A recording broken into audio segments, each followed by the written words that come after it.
जय हिंद साथियों, आप सभी का स्वागत है विद्यालयपुर के इस YouTube प्लेटफॉर्म पर, जिसमें हम आज फिर आपके लिए लेकर आए हैं महिला पर्यवेक्षक भर्ती 2025 के लिए मैराथन क्लास। और इस क्लास में हम आपको मिक्स्ड क्वेश्चंस करवाएंगे, जो कि आपके एग्ज़ाम में जो आपका सिलेबस है उसके टॉपिक से हम मिक्स्ड क्वेश्चन लेकर आए हैं। और इस मैराथन में आपको कंप्यूटर के क्वेश्चंस भी देखने को मिलेंगे, और इसके अलावा आपको जो आपका मैनेजमेंट है उससे संबंधित क्वेश्चंस भी मिलेंगे, बाल विकास से संबंधित क्वेश्चंस भी मिलेंगे, रोग टीकाकरण, हर एक क्वेश्चन को मिक्स्ड क्वेश्चन हम इस क्लास में लेकर आए हैं। तो आई होप आप सभी को ये क्लास बहुत अच्छी लगेगी। इसके क्वेश्चंस ज़रूर करिएगा, हर एक क्वेश्चंस को बहुत अच्छे से ध्यान से लगाइएगा। इसमें हमने प्रीवियस ईयर के क्वेश्चंस भी ऐड किए हुए हैं, तो उनको भी बहुत अच्छे से आप लगाते हुए चलिएगा। इसकी पीडीएफ अगर आपको चाहिए तो पीडीएफ के लिए हमारे टेलीग्राम चैनल को आप ज्वाइन कर सकते हैं, वहाँ से इसकी पीडीएफ आप ले सकते हैं। पीडीएफ का जो लिंक है वो डिस्क्रिप्शन बॉक्स में दे दिया जाएगा क्लास के, तो आप वहाँ से हमारे टेलीग्राम चैनल को ज्वाइन कर सकते हैं।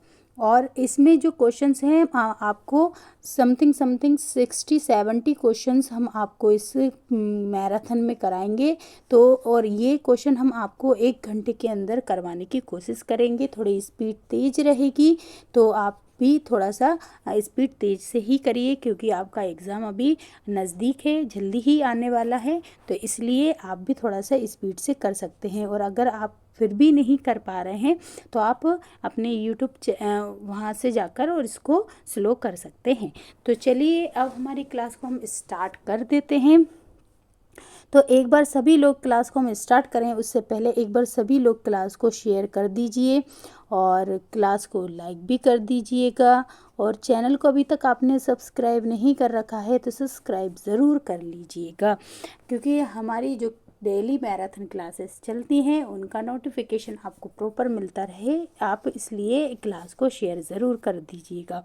और क्लास को इसमें जो क्लास में हमने एग्ज़ाम जो क्वेश्चंस लिए हैं, तो देखिए आपका फर्स्ट क्वेश्चन ही हमने कंप्यूटर से लिया, तो आपके हर एक टॉपिक से हर एक सब्जेक्ट से मिक्स्ड क्वेश्चन हैं, तो आप इनको बहुत ध्यान से लगाइएगा। तो चलिए अब हमारी क्लास को हम स्टार्ट कर देते हैं। आई होप सभी लोगों ने क्लास को शेयर ज़रूर कर दिया होगा और क्लास को लाइक भी कर लिया होगा, ठीक है। हम आपसे ये उम्मीद कर सकते हैं, हम आपके लिए बहुत अच्छे क्वेश्चंस लेकर आते हैं, तो आपकी रिस्पॉन्सिबिलिटी भी बनती है कि आप क्लास को ज़्यादा से ज़्यादा शेयर करते रहें, ठीक है। चलिए तो अब हमारी क्लास को स्टार्ट कर देते हैं और पहला क्वेश्चन हमारा कंप्यूटर से है। तो पहला क्वेश्चन देख लेते हैं। पहला क्वेश्चन क्या है? पहला क्वेश्चन है कि ऑटो क्लिप आर्ट एक विशेषता है। जो ऑटो क्लिप आर्ट जो रहती है वो एक विशेषता है। इसका पहला ऑप्शन है जो कि स्वचालित रूप से आपके प्रेजेंटेशन में क्लिप आर्ट डालता है। तो ये तो बिल्कुल सही बात बोल रहा है, क्योंकि ऑटो क्लिप आर्ट क्या करता है, जो आपका प्रेजेंटेशन है उसमें है ना, खुद से ही वो क्या करता रहता है, क्लिप आर्ट उसमें डालता रहता है। तो ये ऑप्शन आपका बिल्कुल सही ऑप्शन है। दूसरा बोल रहा है कि वर्ड आर्ट्स ऑब्जेक्ट में गलत बरतनी के लिए आपकी प्रस्तुति को स्कैन भी करता है। तो ये वाली बात भी सही कर रहा है कि जब आप वर्ड आर्ट में काम करते हैं तो उसमें जो ऑब्जेक्ट होते हैं, अगर आप उसमें कुछ गलत लिख दिया है, आपकी बरतनी जो है गलत हो गई है, तो आपके सामने वो क्या कर देगा, उसको स्कैन करके आपके सामने प्रस्तुत कर देता है। तो ये ऑप्शन भी सही है। तीसरा है कि प्रत्येक स्लाइड पर आपके शब्दों में गलत वर्तनी के लिए आपकी प्रस्तुति को स्कैन करेगा। तो वो चाहे बर्ड आर्ट हो चाहे या फिर बर्ड आर्ट की कोई सी भी स्लाइड हो, सभी स्लाइड में वो क्या करेगा, गलत वर्तनी को आपके सामने स्कैन कर देता है। तो ये ऑप्शन भी बिल्कुल सही है। तो bird art auto clip art एक विशेषता है। तो ये सभी क्या है, इसके राइट आंसर हैं, इसलिए आपका आंसर राइट क्या हो जाता है, उपरोक्त सभी। उपरोक्त सभी आपका इस क्वेश्चन का जो है राइट आंसर है। क्या राइट आंसर है? उपरोक्त सभी, क्योंकि ये भी बात सही है, ये भी सही है और ये भी सही है, ठीक है। आई होप आपको क्वेश्चन का आंसर समझ आया होगा। चलिए नेक्स्ट क्वेश्चन देख लेते हैं। नेक्स्ट क्वेश्चन क्या है?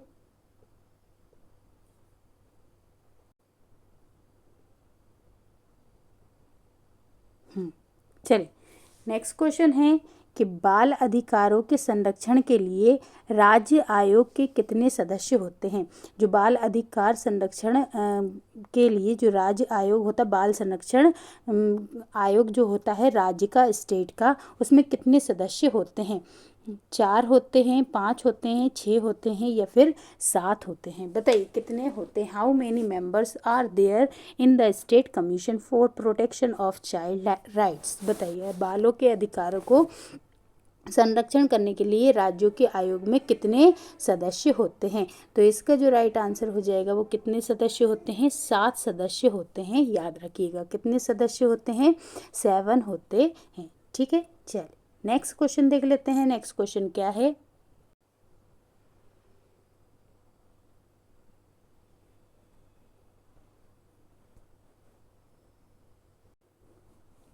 चलिए नेक्स्ट क्वेश्चन आपकी स्क्रीन पर आ गया है। सभी लोग आंसर लगाते हुए चलेंगे कि किसकी कमी से स्कर्वी रोग होता है। बताइए किसकी कमी से स्कर्वी रोग होता है। वायरस की कमी से, या फिर RH एंटीजन की उपस्थिति खून में उसके कारण होता है, या फिर एस्कॉर्बिक अम्ल मतलब विटामिन C की कमी से होता है, या फिर विटामिन E की कमी से होता है। सभी लोग आंसर देते हुए साथ साथ चलेंगे कि ये स्कर्वी जो रोग है वो किसकी कमी से होता है। तो देखिए अगर हम इसमें देखें तो जो वायरस है, वायरस की कमी से कौन कौन से रोग होते हैं। तो HIV होती है, इन्फ्लुएंजा होता है ना। ये सब किससे होते हैं, वायरस से होते हैं। लेकिन स्कर्वी जो है वायरस से नहीं होता है। ठीक है। दूसरा है कि RH एंटीजन की उपस्थिति में जो खून में ब्लड में अगर RH एंटीजन की उपस्थिति के कारण तो ये नहीं होता है। इसके कारण तो रेबीज वगैरह ये हो जाते हैं। ठीक है, तो ये भी आंसर नहीं है। फिर विटामिन E, विटामिन E से क्या होता है। तो विटामिन E से नपुंसकता ये से संबंधित रोग होते हैं। तो ये भी नहीं होता। राइट आंसर क्या हो जाएगा, एस्कर्बिक एसिड जो विटामिन C है इसकी कमी से क्या हो जाता है, स्कर्वी रोग हो जाता है। और इस स्कर्वी रोग में क्या होगा, मसूड़ों से खून आएगा। ठीक है, इसमें क्या होता है, तो इसमें क्या होगा, जो मसूड़ों से खून आना। ठीक है, मसूड़ों से खून आना, ये सब क्या है, इस रोग में देखा जाता है। ठीक है, स्कर्विक रेस। विटामिन C का स्रोत, प्रमुख स्रोत कौन सा होता है। तो प्रमुख स्रोत याद रखना, जो विटामिन C है उसका प्रमुख स्रोत है आंवला। क्या है, आंवले से सबसे ज़्यादा जो है विटामिन C की प्राप्ति होती है।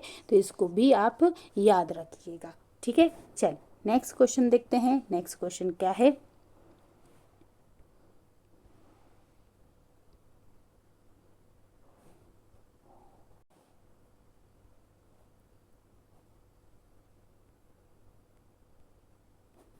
बताइएगा।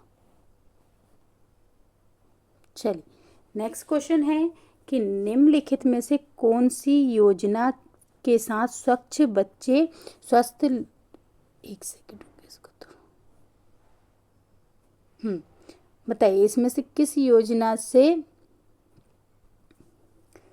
क्वेश्चन है कि निम्नलिखित में से कौन सी योजना के साथ स्वच्छ बच्चे स्वस्थ भारत का लॉन्च किया गया है। बताइए इनमें से किस योजना, जो कौन सी योजना है उसके साथ स्वच्छ बच्चे स्वस्थ भारत लॉन्च किया गया है। तो कायाकल्प योजना के साथ किया गया था, या स्वच्छ स्वस्थ सर्वस्त्र योजना के साथ किया गया था, या फिर सार्वजनिक स्वास्थ्य सुविधा के लिए स्वच्छता दिशा निर्देश कार्यक्रम के साथ किया गया था, या फिर स्वच्छ भारत अभियान के तहत किया गया था। तो क्वेश्चन का आंसर आप ध्यान से लगाएं, ध्यान से बताएं कि जो स्वच्छ बच्चे और स्वस्थ भारत योजना जो है लॉन्च जो की गई थी, ये प्रोग्राम, ये किस योजना के साथ किया गया था। तो इसका जो राइट आंसर हो जाएगा, वो राइट आंसर क्या हो जाएगा, तो इसका राइट आंसर हो जाएगा स्वच्छ स्वस्थ और सर्वस्त्र योजना के साथ इसको लॉन्च किया गया था। किसको, स्वच्छ बच्चे स्वस्थ भारत, ये जो योजना है इसको स्वच्छ स्वस्थ और सर्वस्त्र योजना के साथ लॉन्च किया गया था। ठीक है, चल नेक्स्ट क्वेश्चन देख लेते हैं।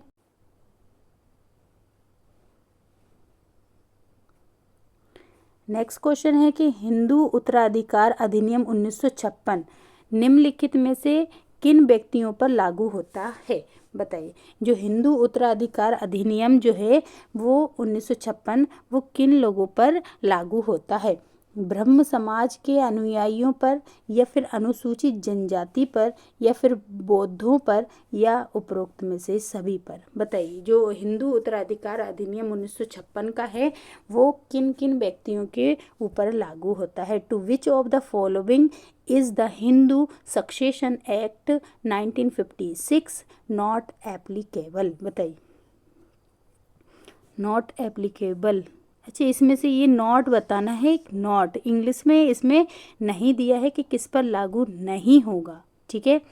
तो ये अनुसूचित जनजाति है ना, इसमें यहाँ पर नहीं दिया है, इसमें हिंदी में दिया है कि किन व्यक्तियों पर लागू होता है। तो लागू नहीं लागू होता है ना, इन पर किस पे लागू नहीं होता है? तो ये नहीं होगा अनुसूचित जनजाति पर। किस पे नहीं होगा? अनुसूचित जनजाति पर लागू नहीं होता है। जबकि ब्रह्म समाज पर भी लागू होता है, बौद्ध पर भी लागू होता है, लेकिन अनुसूचित जनजाति पर ये इंग्लिश में दिया है। आप इंग्लिश में ध्यान से देखें, इंग्लिश में नॉट लिखा है कि किस पे नहीं होता, तो अनुसूचित जनजाति पर लागू नहीं होता है, ठीक है। चलिए नेक्स्ट क्वेश्चन देख लेते हैं। अगर हिंदी का आप एक बार इंग्लिश में, वहाँ पर भी आप इंग्लिश में एक बार ज़रूर देखें कि क्योंकि कोई से क्वेश्चंस हैं जो हिंदी इंग्लिश में थोड़े अलग होते हैं, ठीक है। चलिए, IPv6 किस प्रारूप में है?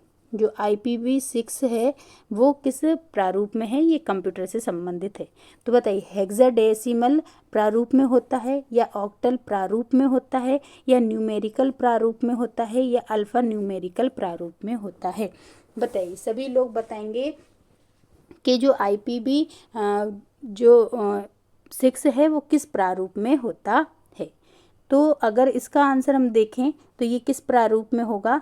तो ये देखिए, हेक्सा किस में होता है? क्योंकि 6 लिखा है, हेक्साडेसिमल प्रारूप में होता है। किस में होता है?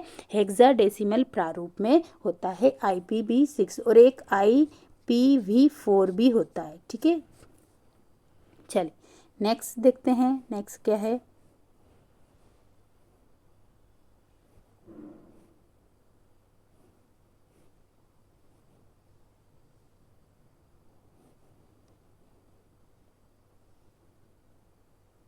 चलिए, सभी लोग आंसर बताएंगे। इसका क्या होगा कि निम्नलिखित में से कौन सा विकल्प सही नहीं है? नहीं पूछा है कि कौन सा विकल्प सही नहीं है, ठीक है।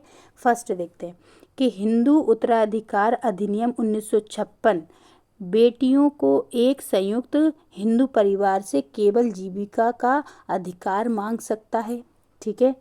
इसमें नहीं है पूछा है कि कौन सा विकल्प सही नहीं है, ठीक। दूसरा कि हिंदू उत्तराधिकार संशोधन अधिनियम 1956 के द्वारा बेटियों को अपने भाइयों के साथ विरासत का अधिकार प्रदान किया गया है, ठीक है। अगला है कि 2010 में सुप्रीम कोर्ट ने बताया कि जिन बेटियों के पिता की मृत्यु 9 सितंबर 2005 से पहले हुई है वह इस संशोधन द्वारा प्रदान किए गए अधिकारों का प्रयोजन नहीं कर सकते हैं। बताइए, या फिर इनमें से कोई नहीं? सभी लोग आंसर देते हुए चलेंगे कि जो हिंदू अधिकार अधिनियम है, ठीक है, सभी लोग बताएं इसका राइट आंसर क्या हो जाएगा कि इनमें से है ना कौन सा सही नहीं है। तो देखिए, इसमें से है ना जो राइट आंसर है वो क्या है, इसमें से सही कौन सा नहीं है ना, सही विकल्प नहीं है। तो देखिए, हिंदू उत्तराधिकार अधिनियम 1956 बेटियों को एक संयुक्त हिंदू परिवार से केवल जीविका का अधिकार मांग कर सकती है, तो बिल्कुल ये सही है, ठीक है। हिंदू उत्तराधिकार अधिनियम 1956 के तहत लड़कियां सिर्फ अपने एक संयुक्त परिवार से क्या करेंगी, सिर्फ जीविका का आधार मांग सकती हैं। दूसरा है कि हिंदू उत्तराधिकार फिर संशोधन किया गया था इस अधिनियम 1956 के द्वारा बेटियों को अपने भाइयों की विरासत का अधिकार प्रदान किया गया, बिल्कुल ये भी सही है। लेकिन 2010 में सुप्रीम कोर्ट ने ये बताया कि जिन बेटियों के पिता की मृत्यु 9 सितंबर 2005 से पहले हुई है, वे इस संशोधन द्वारा प्रदान किए गए अधिकार के प्रयोग्य नहीं है। नहीं है नहीं, ये तो हैं, क्योंकि संशोधन किया गया था, तो ये आंसर गलत है। तो इसमें यही पूछा था कि कौन सा विकल्प गलत है, तो ये थर्ड जो है ये विकल्प गलत दिया गया है। ठीक है, चलिए नेक्स्ट क्वेश्चन देखते हैं। बताएं। नेक्स्ट क्वेश्चन है कि हाल का किशोर न्याय जो कि बालकों की देखरेख और संरक्षण अधिनियम किस वर्ष लागू हुआ है। तो जो किशोर न्याय अधिनियम है वो किस वर्ष लागू हुआ है, सिर्फ इतना पूछा है ना। 2014 में, 2015 में, 2016 में या फिर 2017 में। बताएं। सभी लोग आंसर देते हुए चलेंगे कि जो किशोर न्याय अधिनियम है वो किस वर्ष लागू किया गया था। 2014, 15, 16 या फिर 17। इसमें क्या की जाती है, बच्चों की देखरेख की जाती है, उनका संरक्षण किया जाता है। और ये अधिनियम 2016 में लागू किया गया था, है ना। ये कब किया गया था, 2016 में इसको लागू किया गया था। ठीक है, लागू पूछा है कि किशोर न्याय अधिनियम जो है कब लागू हुआ था। जो जुवेनाइल जस्टिस एक्ट है वो 2016 में लागू किया गया था। ठीक है, चलिए नेक्स्ट क्वेश्चन देखते हैं। देखिए इसमें सभी से संबंधित क्वेश्चन आएंगे, हमने पहले ही बोल दिया था। आप बिल्कुल मिक्स्ड क्वेश्चन, मतलब हर एक टॉपिक से लिए गए हैं। चलिए बताइए, मनुष्य में भ्रूणीय झिल्लियों की संख्या होती है, भ्रूणीय झिल्ली की संख्या कितनी होती है। The number of embryonic membrane is in human. ठीक है, बताइए कितनी होती है। 2 होती हैं, 3 होती हैं, 4 होती हैं या फिर कोई नहीं होती है। मनुष्य के भ्रूणीय झिल्लियों की संख्या, मनुष्य में जो भ्रूणीय झिल्ली होती हैं उसकी संख्या कितनी होती है। तो इसका राइट आंसर क्या हो जाएगा, 4 होती हैं। कितनी होती हैं भ्रूणीय झिल्ली, 4 होती हैं। ठीक है, कितनी होती हैं, 4 होती हैं। भ्रूणीय एम्ब्रियोनिक मेम्ब्रेन कितनी होती हैं, 4 होती हैं। चलिए नेक्स्ट क्वेश्चन देखते हैं। नेक्स्ट क्वेश्चन क्या है,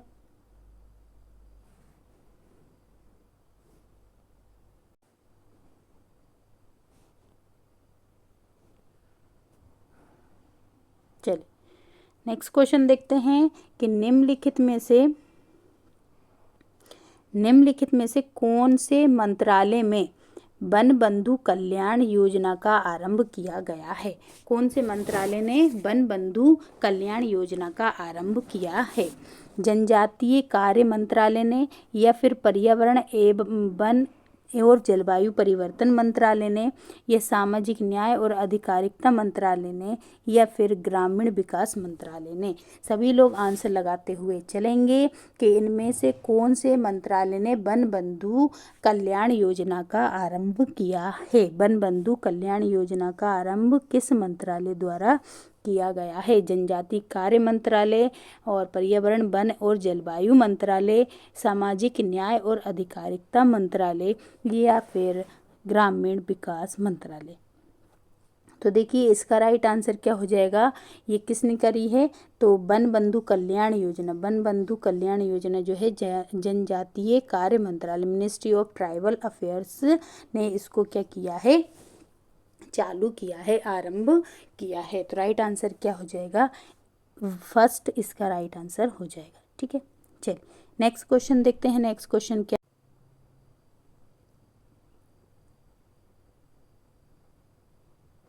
चलिए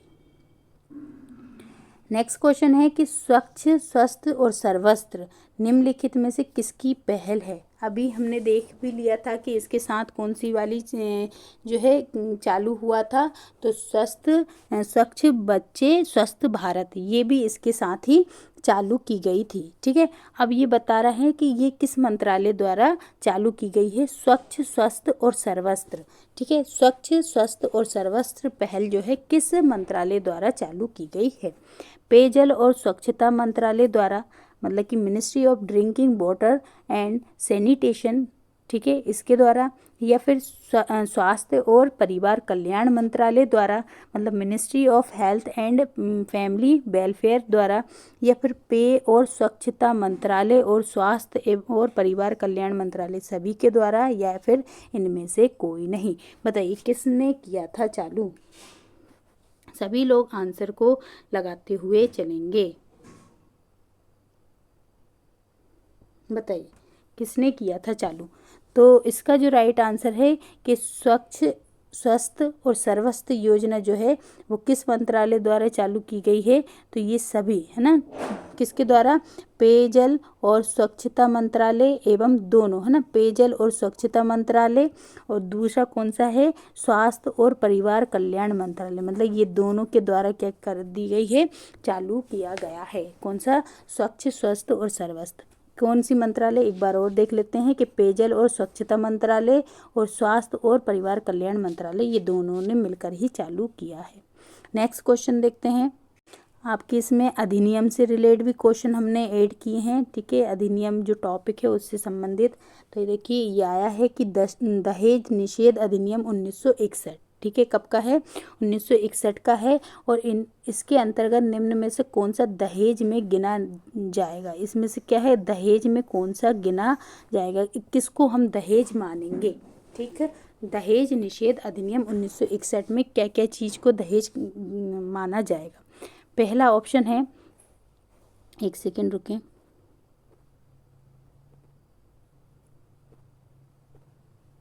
चलिए, तो पहला ऑप्शन है दुल्हन के माता पिता द्वारा दूल्हे के लिए प्रत्यक्ष और अप्रत्यक्ष रूप से दिए जाने वाला संपत्ति या फिर मूल्यवान प्रतिभूति सुरक्षा देने या फिर देने को राजी होना। देखिए, अगर है ना, दुल्हन के माता पिता के द्वारा अगर दूल्हे को कोई भी प्रत्यक्ष रूप से या अप्रत्यक्ष रूप से ऐसी चीज़ दी जा रही है जो संपत्ति हो या फिर कोई भी मूल्यवान चीज़ हो, वो दिया जाता है, तो उसको हम क्या कहते हैं? मतलब या फिर सुरक्षा देना या फिर उसको देने के लिए राजी होना, ये सब चीज़ें किसके अंतर्गत आएंगी? दहेज के अंतर्गत। तो ये तो बिल्कुल सही है। चलिए, पहले ऑप्शन में बोल रहा था कि दुल्हन के माता पिता के पिता द्वारा दूल्हे को दिया जा रहा है। फिर दूसरे में ऑप्शन में है कि दूल्हे के माता पिता, अब किसके? दूल्हे के माता पिता द्वारा अगर दुल्हन के लिए प्रत्यक्ष और अप्रत्यक्ष रूप से दिया जाने वाला संपत्ति, मूल्यवान प्रतिभूति सुरक्षा देना या राजी होना भी दहेज के अंतर्गत ही आएगा। तो ये दोनों ही ऑप्शन राइट हो जाएंगे। तो राइट आंसर क्या हो जाएगा? उपरोक्त में से दोनों। ठीक है, कौन सा राइट आंसर हो जाएगा? उपरोक्त में से दोनों ही इसके राइट आंसर हो जाएंगे। चलिए नेक्स्ट क्वेश्चन देखते हैं। नेक्स्ट क्वेश्चन क्या है?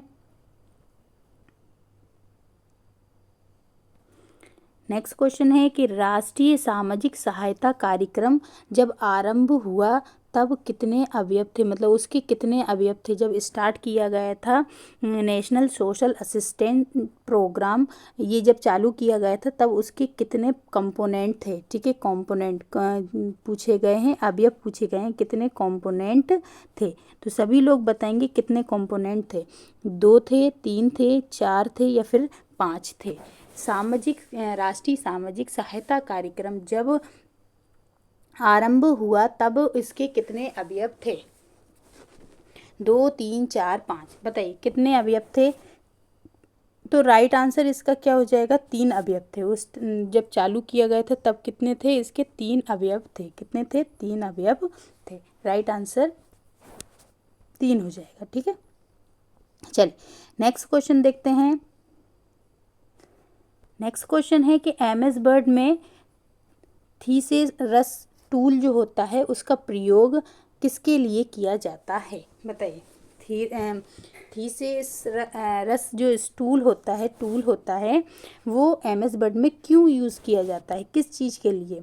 स्पेलिंग सही करने के लिए या फिर टेक्स्ट खोजने के लिए या बर्तनी के लिए, सुझाव के लिए, या उपरोक्त में से कोई नहीं? बताइए किस चीज़ के लिए?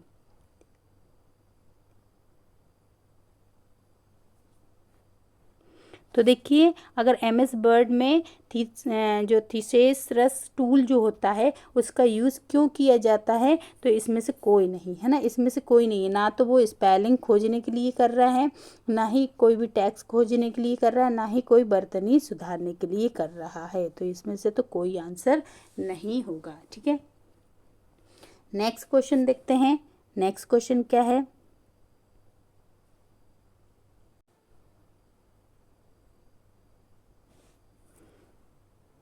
चलिए बताइए कि भारतीय संविधान में शिक्षा का अधिकार को मौलिक अधिकार किस वर्ष बनाया गया? जो भारतीय संविधान में जो शिक्षा का अधिकार दिया गया है, आर्टिकल किसमें? 21A में। किस में दिया गया? आर्टिकल 21A में दिया गया है शिक्षा का अधिकार। तो वो उसको मौलिक अधिकार किस वर्ष बनाया गया था? तो ये 2008 में बनाया गया था, या फिर 2009 में बनाया गया था, 2010 में बनाया गया था, या फिर 2011 में बनाया गया था? बताइए, सभी लोग आंसर लगाएंगे। और इसके लिए 86 नंबर का कॉन्स्टिट्यूशन अमेंडमेंट किया गया था, और उसके द्वारा इसको 21 आर्टिकल 21A में इसको जोड़ा गया।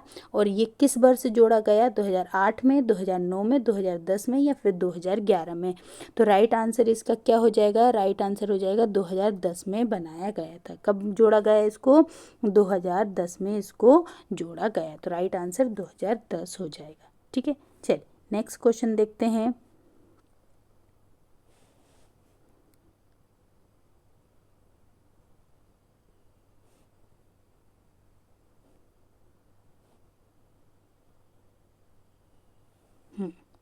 बताइए, क्वेश्चन है कि हीमोग्लोबिन एक है। बताइए, हीमोग्लोबिन एक क्या है? ये पादपों में उपस्थित एक रंगीन पदार्थ है हीमोग्लोबिन, यह रक्त का एक रंगीन पदार्थ है हीमोग्लोबिन, या एक उच्च रंगीन पदार्थ है, या एक आयरन युक्त यौगिक है? बताइए, सभी लोग आंसर लगाएंगे। ये कूट वाला है, इसमें से सत्य चुने है ना, कौन कौन से हैं? बताइए कि हीमोग्लोबिन एक क्या है? पादपों में उपस्थित एक रंगीन पदार्थ है, या फिर रक्त में पाया जाने वाला रंगीन पदार्थ है, या एक उच्च रंगीन पदार्थ है, या आयरन युक्त यौगिक है? तो बताइए, इसमें से 1 2 4 सही है, या 1 2 3 4 सही है, या 1 2 3 4 सारे सही हैं, या 1 2 3 सही है? सभी लोग आंसर देते हुए चलेंगे कि इसका राइट आंसर क्या हो जाएगा। हीमोग्लोबिन के बारे में इन्होंने पूछा है। ठीक है, हीमोग्लोबिन के बारे में इन्होंने पूछा है। सबसे पहले जो हमें पता है वो हम करते हैं। देखिए, ये रक्त का एक रंगीन पदार्थ होता है, तो ये बात तो बिल्कुल सही है कि रक्त में हीमोग्लोबिन होता है। ठीक है, हीमोग्लोबिन होता है। ठीक, फिर उसके बाद ये एक जो होता है, ये आयरन युक्त रंगीन, मतलब आयरन युक्त होता है, तो बिल्कुल इसमें आयरन होता है, इसमें आयरन होता है हीमोग्लोबिन में। ठीक है, ये भी सही है। तो 2 और 4 किस में हैं देख लेते हैं। 2 4 इसमें भी हैं, और इसमें भी हैं। 2 4 सभी में है, इसमें नहीं है ना, तो ये थर्ड तो कट जाएगा। ठीक है, अब देखते हैं कि ये पादपों में उपस्थित होता है। नहीं, ये पादपों में उपस्थित नहीं होता है, ये मनुष्यों में होता है। ठीक है, इसमें पादपों में तो क्लोरोफिल होता है वर्णक के रूप में। ठीक है, क्लोरोफिल होता है, तो ये नहीं होता है। तो पादप में मतलब कि एक जिसमें होगा वो कट जाएगा। तो देखिए, एक इसमें है तो ये भी कट जाएगा, एक इसमें है तो ये भी कट जाएगा। तो बचा क्या? 2 3 4। तो चौथा नंबर, तीसरा भी ये उच्च रंगीन पदार्थ है, ये भी सही हो जाएगा। तो ये तीसरे नंबर का जो आंसर है वो बिल्कुल सही हो जाएगा। दूसरे नंबर का कि ये क्या होता है? हीमोग्लोबिन रक्त का रंगीन पदार्थ होता है, उच्च रंगीन पदार्थ होता है, और ये आयरन युक्त यौगिक में देखने को मिलता है। तो राइट आंसर इसका, ये पादपों में नहीं मिलता बस। ठीक है, चलिए नेक्स्ट क्वेश्चन देखते हैं। नेक्स्ट क्वेश्चन क्या है?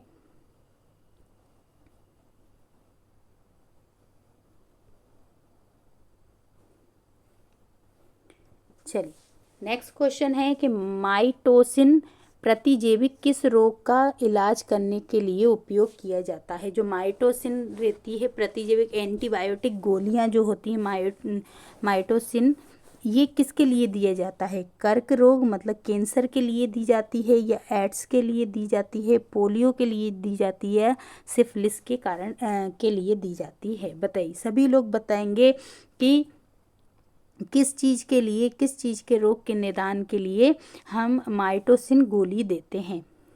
तो अगर हम इसमें से देखें, सिफिलिस और ये दोनों तो क्या है, एक ये कैसे रोग हैं? तो ये एक जैसे कि यौन से संबंधित रोग हैं, ठीक है, लिंग से संबंधित रोग हैं। फिर आ जाता है पोलियो। तो पोलियो तो एक क्या है कि इसमें अगर जैसे कि हमारी हड्डियां टेढ़ी आड़ी होना, जो तंत्रिका तंत्र है वो अविकसित हो जाना, है ना। और कैंसर में क्या होता है, असमान जो किसी भी मांसपेशी का बढ़ना, ये क्या हो जाती, कैंसर से संबंधित होगा।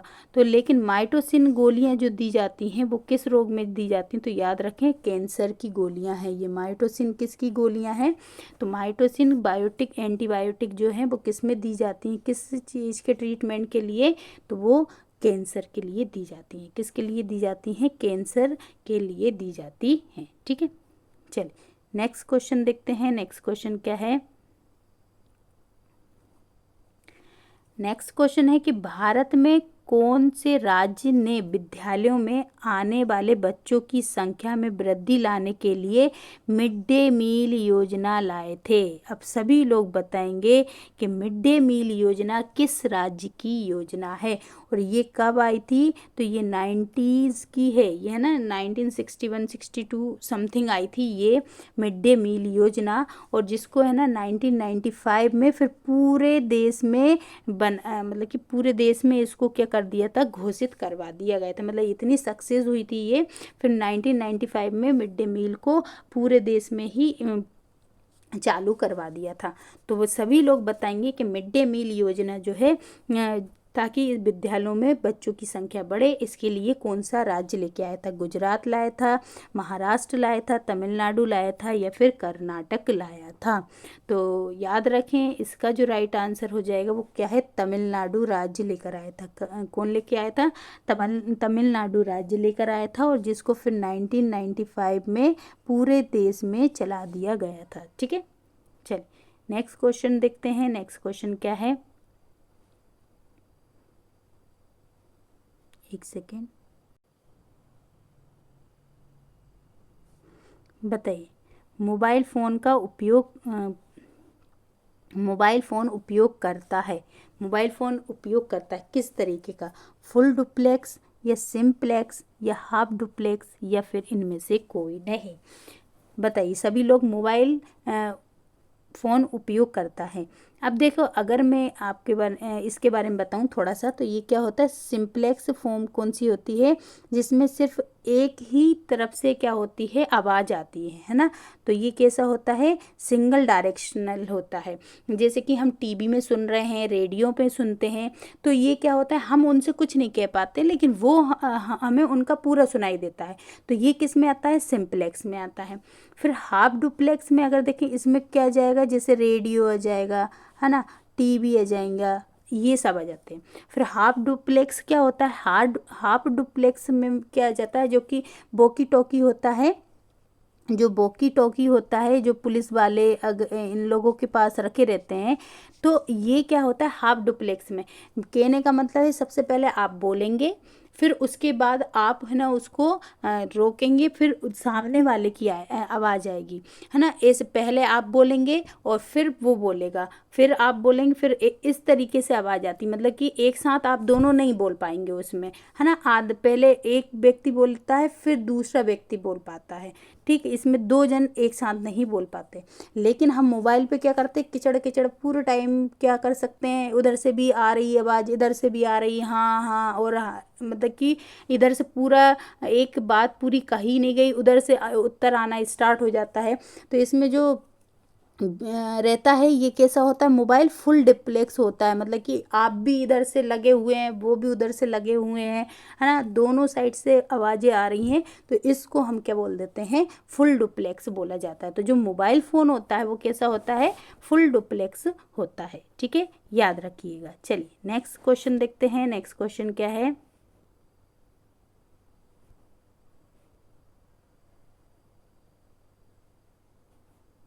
बताइए। भिन्न राज्यों में आश्रम विद्यालय स्थापित करने में केंद्र राज्य के निधिकरण में क्या अनुपात रहता है। अगर अलग अलग राज्यों में आपको आश्रम विद्यालय खुलवाने हैं तो उसमें केंद्र सरकार का कितना प्रतिशत, मतलब कितना परसेंट केंद्र और राज्य उसमें पैसे इन्वेस्ट करेगा। ठीक है, बताइए किस में 50-50, मतलब कि अगर 1 करोड़ में बन रहा है तो 50 लाख ये देगा और 50 लाख ये देगा। ये 60-40, मतलब कि 1 करोड़ में से 60 लाख ये देगा और 40 स्टेट देगा, है ना। या फिर 70-30 या फिर 80-20, बताइए को किस हिसाब से देगा। सभी लोग आंसर लगाएंगे कि विभिन्न राज्यों में आश्रम विद्यालय स्थापित करने के लिए केंद्र सरकार एवं राज्य में जो निधिकरण है वो किस हिसाब से रहता है। तो याद रखें, आश्रम के लिए कैसा रहता है, 50-50, मतलब 50-50% के हिसाब से रहेगा। जो भी पैसे लगेंगे उसका आधा, 50-50 दोनों ही, आधा आधा केंद्र सरकार भी देगी और राज्य सरकार भी देगी। ठीक है, चलिए नेक्स्ट क्वेश्चन देखते हैं। नेक्स्ट क्वेश्चन क्या है,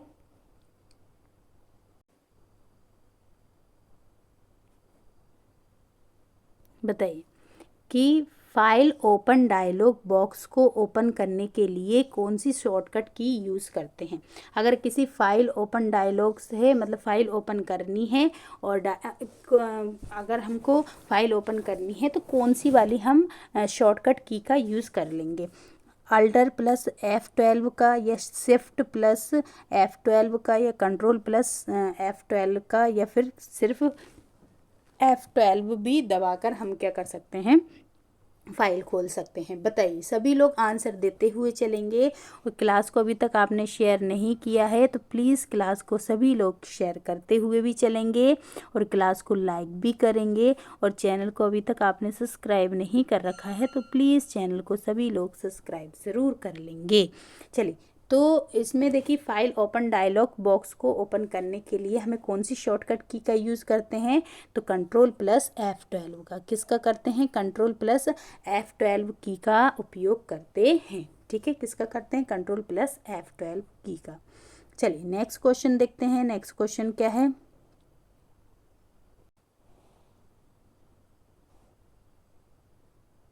चलिए नेक्स्ट क्वेश्चन आ गया है कि बाल विवाह अधिनियम 2006 के संबंधित निम्न विकल्प में गलत विकल्प पूछा है। कौन सा पूछा है, गलत विकल्प का चयन करें।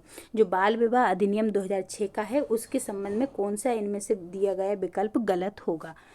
पहला है कि ये अधिनियम भारत के बाहर भारतीय नागरिकों पर भी लागू हुए, या फिर ये अधिनियम जम्मू कश्मीर के अलावा पूरे भारत में लागू है, या उपरोक्त में से दोनों, या फिर कोई नहीं। बताइए, सभी लोग बताएंगे कि जो बाल विवाह अधिनियम 2006 था उसके कौन से विकल्प गलत है। इसमें से मतलब कौन सा विकल्प उसके संदर्भ में गलत हो जाएगा कि ये अधिनियम भारत के बाहर भारतीय नागरिकों पर लागू है, या फिर ये अधिनियम जम्मू कश्मीर के अलावा पूरे भारत में लागू था, उपरोक्त में से कोई नहीं, या इनमें से दोनों ही।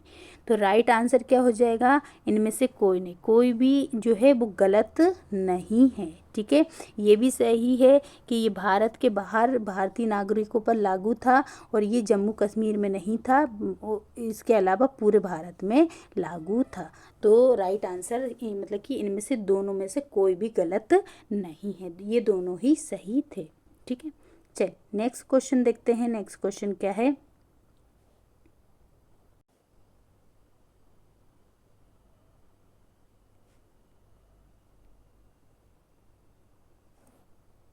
चलिए बताइए कि निम्नलिखित विधियों में से कौन से सेल का कंटेंट को संपादित करने के लिए उपयोग नहीं किया जाता है। सेल कौन सा, कि जो रो और कॉलम से मिलकर बनी होती हैं उसको हम क्या कहते हैं, सेल कहते हैं। ये जो बनी हुई है ये क्या है, सेल है। ठीक है, अब ये जो सेल है इसके बारे में पूछा है कि सेल का कंटेंट, इसके अंदर जो कुछ भी आपने लिखा है उस कंटेंट को संपादित करने के लिए, ठीक है, क्या करने के लिए, संपादित करने के लिए या फिर एडिट करने, संपादित मतलब होता है एडिट करने के लिए क्या चीज़ उपयोग नहीं करेंगे।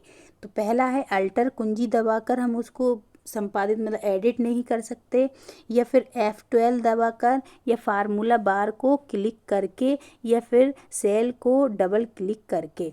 तो देखिए अगर हम सेल को डबल क्लिक करेंगे तो इससे भी हम उसमें एडिट कर सकते हैं। फार्मूला बार मतलब कि उसमें है ना अगर कोई आंसर गलत हो गया है तो उसको हमें ना फार्मूला बार से भी क्लिक करके हम उसको एडिट कर सकते हैं, और F2 दबाकर भी हम उसको एडिट कर सकते हैं। लेकिन जो अल्टर कुंजी है, ठीक है, ये जो कुंजी है, एक सेकेंड रुकें, ये जो अल्टर कुंजी है, अल्टर कुंजी को दबाकर हम उसमें कोई भी एडिशन मतलब एडिट नहीं कर सकते हैं, कोई भी संपादित उसको नहीं कर सकते हैं। तो इसमें से ये सब के द्वारा हम संपादित कर सकते हैं, लेकिन अल्टर कुंजी के द्वारा नहीं कर सकते। तो राइट आंसर क्या हो जाएगा? ए इसका राइट आंसर हो जाएगा। ठीक है, चलिए नेक्स्ट क्वेश्चन देखते हैं। नेक्स्ट क्वेश्चन क्या है? नेक्स्ट क्वेश्चन है कि कौन से वर्ष में कल्याण मंत्रालय को महिला एवं बाल विकास विभाग तथा कल्याण विभाग में विभक्त कर दिया गया था? बताइए किस मिनिस्ट्री को, जो कि मिनिस्ट्री ऑफ वेलफेयर मतलब जो कल्याण मंत्रालय है उसको महिला एवं बाल विकास विभाग और कल्याण विभाग दोनों में अलग अलग विभक्त कर दिया गया था? 1984-85 में, या 85-86, 86-87, या 88-89 में? बताइए किस में किया गया था? किस वर्ष में कल्याण मंत्रालय को महिला एवं बाल विकास विभाग और कल्याण विभाग में अलग अलग डिवाइड कर दिया गया था? तो राइट आंसर इसका क्या हो जाएगा? किस में किया गया था? तो 85-86 में किया गया था। कब किया गया था? 85-86 में इसको किया गया था। ठीक है, किसको? कल्याण मंत्रालय को महिला एवं बाल विकास मंत्रालय और कल्याण विभाग दोनों में अलग अलग सेपरेट बांट दिया गया था 1985-86 में। ठीक है, चलिए नेक्स्ट देखते हैं। नेक्स्ट क्वेश्चन क्या है?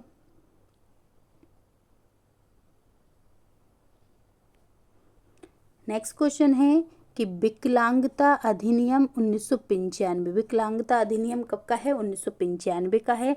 इसके अंतर्गत कितने वर्ष की उम्र तक विकलांग व्यक्तियों के लिए निःशुल्क एवं अनिवार्य शिक्षा का अधिकार है? देखिए अगर वैसे हम देखें तो निःशुल्क कब तक चाहिए? तो 6 से लेके 14 साल तक का जो बच्चा होता है उसे निःशुल्क शिक्षा दी जाती है। क्या दी जाती है? निःशुल्क शिक्षा दी जाती है। लेकिन जो विकलांग व्यक्ति अधिनियम 1995 है उसके अनुसार किस उम्र तक के विकलांग बच्चे को निःशुल्क शिक्षा दी जा सकती है? तो इसका जो राइट आंसर हो जाएगा वो 18 साल हो जाएगा। कितने साल तक के बच्चे को दी जा सकती है? 18 साल तक के विकलांग बच्चे को निःशुल्क एवं अनिवार्य शिक्षा दी जा सकती है। और अगर नॉर्मल किसी को बोला जाए तो 6 से लेकर 14 साल तक के बच्चे को ही निःशुल्क एवं अनिवार्य शिक्षा दी जाएगी। ठीक है, आपको दोनों ही समझ आ गया होगा आई थिंक। चलिए नेक्स्ट देखते हैं। नेक्स्ट क्वेश्चन क्या है? नेक्स्ट क्वेश्चन है कायांतरण के लिए उत्तरदायी होता है? कायांतरण मतलब कि जो what is the responsible for Metamorphosis? बताइए कायांतरण के लिए क्या उत्तरदायी होगा? ऑस्ट्रोजन मतलब एस्ट्रोजन, या फिर थायरॉक्सिन, या पैराथार्मोन, या फिर ग्लूकागोन? बताइए इनमें से कायांतरण के लिए कौन सा हार्मोन जो है, ये सभी हार्मोन हैं, तो बताइए इनमें से कौन सा हार्मोन उत्तरदायी होगा मेटामॉर्फोसिस के लिए? एस्ट्रोजन, या थायरॉक्सिन, या पैराथार्मोन, या फिर ग्लूकागोन? तो कायांतरण के लिए बोल रहा है तो कायांतरण के लिए कौन सा? तो थायरॉक्सिन हार्मोन जो है वो उत्तरदायी होता है। किसके लिए? कायांतरण के लिए उत्तरदायी, मेटामॉर्फोसिस के लिए कौन उत्तरदायी होता है? तो थायरॉक्सिन हार्मोन होता है। ठीक है, चलिए नेक्स्ट क्वेश्चन देखते हैं।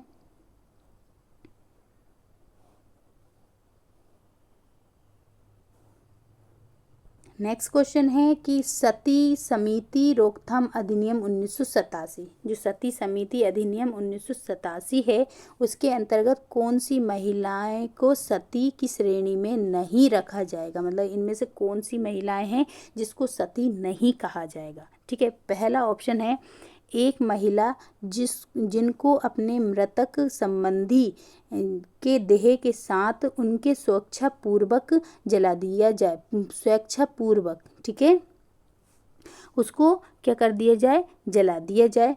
या फिर एक महिला जिनको अपने मृतक पति के देह के साथ जबरदस्ती जला दिया जाए। बताइए किसको सती के अंतर्गत नहीं रखा जाएगा, उपरोक्त दोनों को या फिर इनमें से कोई नहीं। बताइए किसको सती की श्रेणी में नहीं रखा जाएगा।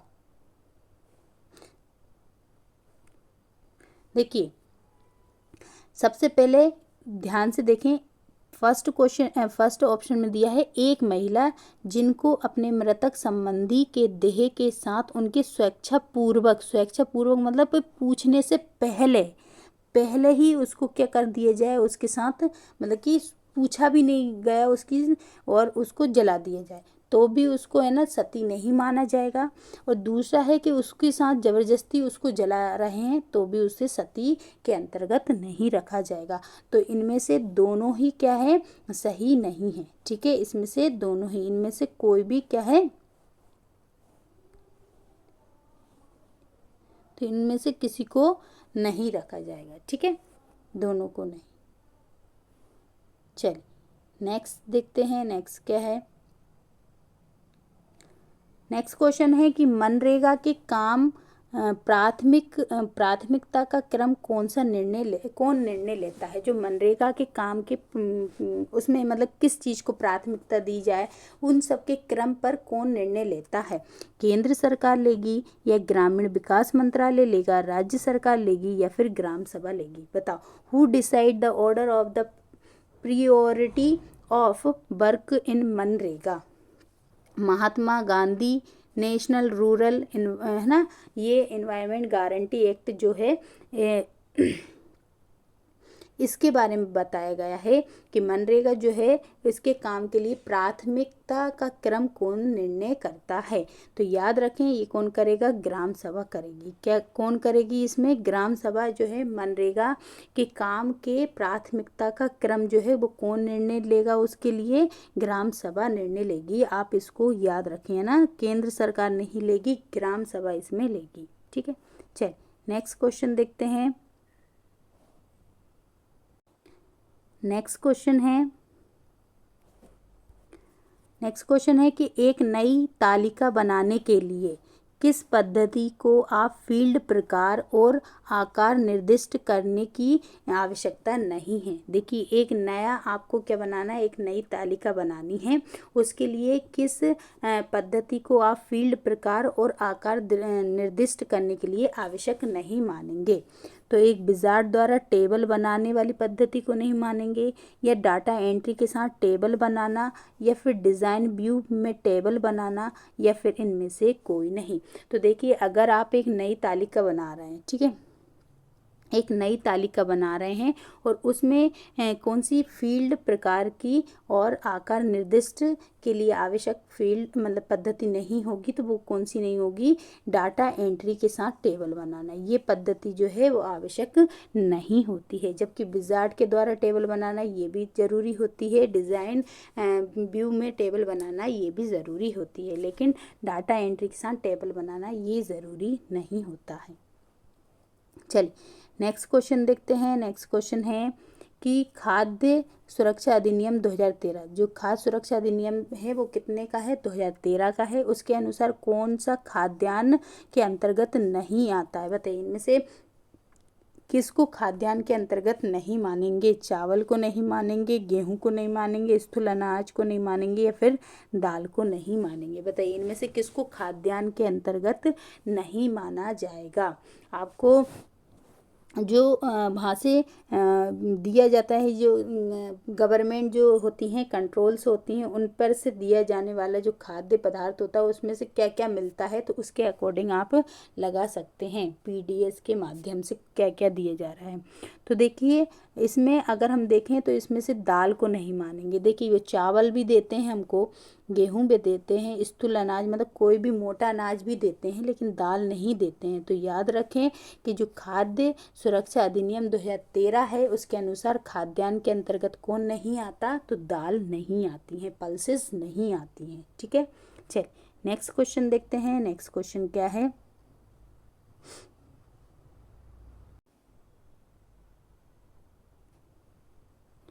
बताइए।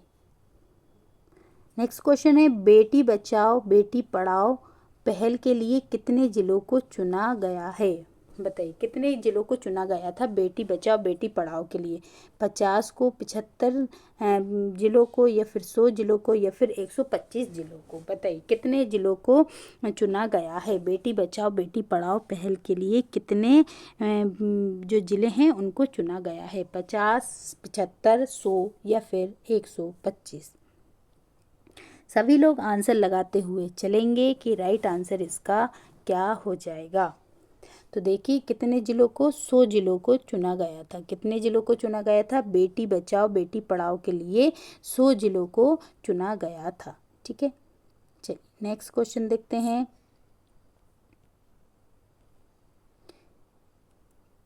क्वेश्चन है कि इंसुलिन नियंत्रित करता है, इंसुलिन नियंत्रित करता है किसको।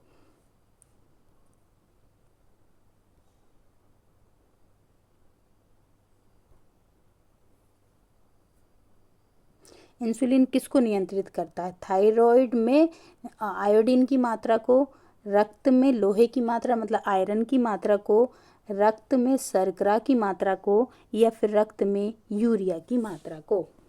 बताएं इंसुलिन के कारण कौन सा रोग हो जाता है। तो सभी को पता है कौन सा होता है, डायबिटीज़ हो जाता है। ठीक है, और इंसुलिन मेलाइटिस के द्वारा होता है क्या, जो डायबिटीज़ होता है। तो ये जो है आयोडीन की मात्रा को नियंत्रित नहीं करता है थायराइड में। ठीक है, और रक्त में लोहे की मात्रा को भी नियंत्रित नहीं करता है, रक्त में यूरिया की मात्रा को भी नियंत्रित नहीं करता है, जबकि रक्त में शर्करा की मात्रा को नियंत्रित करता है। किसकी, रक्त में शर्करा की मात्रा मतलब शुगर की मात्रा को, level of sugar in the blood है ना, जो रक्त में शुगर की मात्रा होती है इसको नियंत्रित करता है कौन, इंसुलिन हार्मोन करता है। ठीक है, चल अग्नाशय से निकलता है, याद रखें। नेक्स्ट देखते हैं। नेक्स्ट क्वेश्चन है कि आर्केंटरॉन का बनना प्रारंभ होता है। आर्केंटरॉन का बनना प्रारंभ होता है कहाँ से, मेरुला से, या ब्लास्टूला से, या प्रारंभिक न्यूरूला से, या प्रारंभिक गेस्टूला से। बताएं कि जो ऑर्केंट्रॉन होते हैं वो बनना कहाँ से प्रारंभ होते हैं। The formation of archenteron start in morula, blastula, या अर्ली न्यूरूला, या अर्ली गेस्टूला। बताइए सभी लोग आंसर लगाते हुए चलेंगे। क्लास को अभी तक आपने शेयर नहीं किया है तो क्लास को प्लीज़ शेयर करते हुए चलेंगे, क्लास को लाइक करते हुए भी चलेंगे, और चैनल को अभी तक आपने सब्सक्राइब नहीं कर रखा है तो चैनल को सब्सक्राइब ज़रूर कर लेंगे। चलिए बताइए राइट आंसर इसका क्या हो जाएगा। तो राइट आंसर हो जाएगा ब्लास्टूला से, है ना। कहाँ से, तो जो ऑर्केंट्रॉन होता है वो कहाँ से बनना स्टार्ट होता है, तो ब्लास्टूला से बनना स्टार्ट होता है। ठीक है, चलिए नेक्स्ट क्वेश्चन देखते हैं।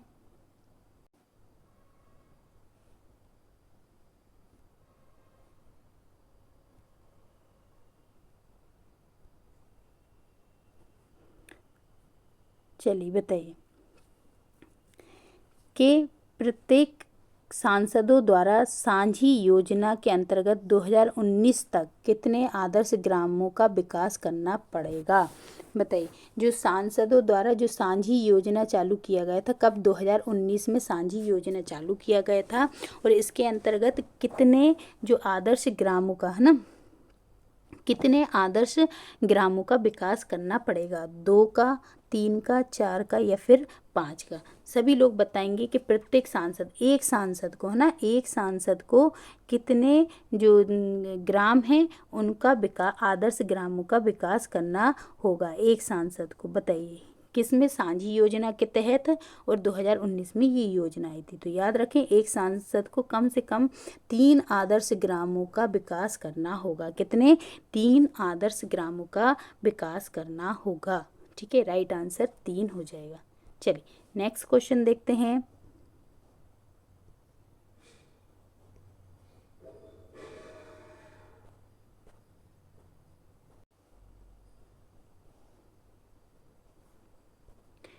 नेक्स्ट क्वेश्चन है कि प्रोटीन की कमी से कौन सा रोग होता है? निम्न विकल्प देखकर पहचानिए। बताइए इनमें से कौन सा रोग है जो प्रोटीन से संबंधित रोग है? बताइए। सभी लोग आंसर लगाते हुए चलेंगे कि प्रोटीन से संबंधित रोग कौन सा है। ग्वाइटर मतलब घेंगा रोग है, ठीक है, या फिर क्वासियोरकर है, या हाइपोकेलोमिया है, या डर्मेटोसिस है। बताइए किससे संबंधित रोग है? प्रोटीन की कमी से कौन सा रोग होता है? तो देखिए प्रोटीन की कमी से 2 रोग होते हैं। एक होता है मेरास्मस और एक होता है कौन सा? क्वासियोरकर। ठीक है, क्वासियोरकर जो होता है, ये 2 रोग होते हैं और ये दोनों बिल्कुल प्रोटीन की कमी से ही होते हैं। तो राइट आंसर कौन सा हो जाएगा? क्वासियोरकर। कौन सा हो जाता है? क्वासियोरकर हो जाएगा। ठीक है, तो ये किस में हो जाता है? इसको सूखा रोग भी कहते हैं ना, इसको क्या कहते हैं? सूखा रोग भी कहते हैं। ठीक, चलिए नेक्स्ट देखते हैं। तो प्रोटीन की कमी से कौन सा रोग होता है? क्वासियोरकर है। इसमें घेंगा रोग जो है थायराइड की जो आयोडीन की कमी से होता है। किसकी कमी से होता है? आयोडीन की कमी से होता है। ठीक है, आयोडीन की कमी से क्या होता है? तो वो घेंगा रोग होता है। चलिए नेक्स्ट क्वेश्चन देखते हैं। चलिए बताइए, मैनेजमेंट स्किल से आए हैं आपके कुछ क्वेश्चन से कि हमारे व्यवहार के बारे में जानकारी प्राप्त करने और मूल्यांकन करने की प्रक्रिया है। देखिए अगर हमें हमारे बारे में जानकारी लेना है, हमारे बारे में जानकारी प्राप्त करना है और उसका मूल्यांकन करना है, तो ये प्रक्रिया क्या कहलाएगी? माध्यम कहलाएगी, मैसेज कहलाएगी, फीडबैक या पुनर्निवेशन कहलाएगी, या फिर कोडन एनकोडिंग कहलाएगी? बताइए क्या कहलाएगी? जब अपन को हमारे व्यवहार के बारे में जानकारी प्राप्त करने और मूल्यांकन करने की प्रक्रिया क्या कहलाती है? तो राइट आंसर इसका क्या हो जाएगा? इसको हम फीडबैक, अपन मांगते हैं ना फीडबैक का, जैसे कि कोई भी ऐप है उसके द्वारा फीडबैक मांगा जाता है कि हमने आपको ये जो है सेवा प्रदान की है, तो आपको ये सेवा कैसी लगी, है ना, इसका फीडबैक भी मांगा जाता है। तो याद रखें कि हमारे व्यवहार के बारे में अगर जानकारी प्राप्त करने और मूल्यांकन करने की प्रक्रिया को हम फीडबैक या पुनर्निवेशन कहा जाता है। ठीक है, चलिए नेक्स्ट क्वेश्चन देखते हैं। नेक्स्ट क्वेश्चन है कि विस्तार कार्य में आवश्यक नेतृत्व करता है। जो विस्तार कार्य में आवश्यक नेतृत्व करता है कौन? जातिगत नेता, या स्थानीय कार्यशील नेता, या अदीक्षित नेतृत्व करता, या फिर धार्मिक नेता? बताइए अगर विस्तार कार्य करने में आवश्यक नेतृत्व करता कैसा होना चाहिए? तो याद रखें, देखिए जातिगत नेता तो होता ही नहीं है। ठीक है, कौन सा जातिगत नेता होगा नहीं, तो कोई धार्मिक नेता भी नहीं होगा। और अदीक्षित मतलब कि जो दीक्षित ही नहीं है, जो कि उस कार्य में निपुण ही नहीं है, ऐसे व्यक्ति को लीडरशिप कैसे दे सकते हैं? और लीडरशिप देंगे भी तो वो विस्तार कार्य कैसे, हमारे कार्य में विस्तार कैसे करेगा?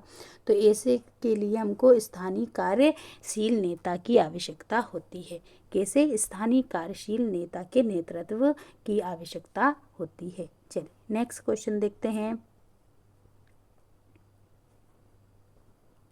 नेक्स्ट क्वेश्चन है कि किसके द्वारा समूह को प्राथमिक और द्वितीयक समूह में वर्गीकृत किया गया है? इनमें से किसके द्वारा जो है प्राथमिक और द्वितीयक समूह में वर्गीकृत किया गया है? किसको? ग्रुप्स को। तो समर के द्वारा, कुली के द्वारा, या फिर लेवर के द्वारा, या फिर कार्ल मैक्स द्वारा? बताइए किसके द्वारा जो है समूह को प्राथमिक और द्वितीयक समूह में वर्गीकृत किया गया है? राइट आंसर क्या हो जाएगा? कुली के द्वारा। किसके द्वारा? कुली के द्वारा वर्गीकृत किया गया है प्राथमिक और द्वितीयक समूह में। ठीक है, समूह को। नेक्स्ट देखते हैं। नेक्स्ट क्वेश्चन क्या है?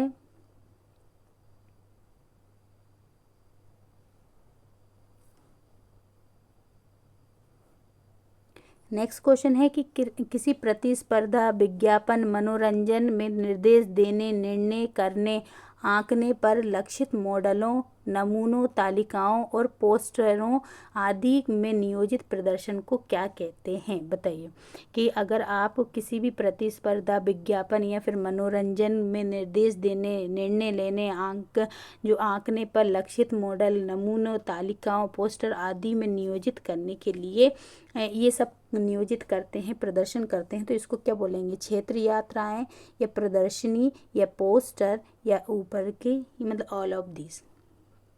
याद रखें, इसको क्या बोलेंगे? प्रदर्शनी कहते हैं। क्या कहा जाता है इसको? प्रदर्शनी कहा जाता है। तो आज की हमारी क्लास यहीं पर समाप्त होती है। आज के हमारे क्वेश्चन आपको कैसे लगे ज़रूर आप कमेंट बॉक्स में हमको लिखकर बताइएगा। जाते समय क्लास को एक बार सभी लोग शेयर करके ज़रूर जाएंगे और क्लास को लाइक भी कीजिएगा अगर क्वेश्चन अच्छे लगते हैं। और चैनल को अभी तक आपने सब्सक्राइब नहीं कर रखा है तो चैनल को प्लीज़ सब्सक्राइब ज़रूर कर लीजिएगा। और इसकी PDF के लिए हमारे टेलीग्राम चैनल को आप ज्वाइन कर सकते हैं। क्वेश्चंस को अच्छे से लगाइए, एक एक क्वेश्चंस को ध्यान से पढ़िए और अच्छे से लगाते हुए चलेंगे, जिससे कि आपके एग्ज़ाम में आपको हेल्प मिलेगी। तो हम अगली क्लास में मिलेंगे अगले टॉपिक के साथ। तब तक के लिए सभी को जय हिंद साथियों।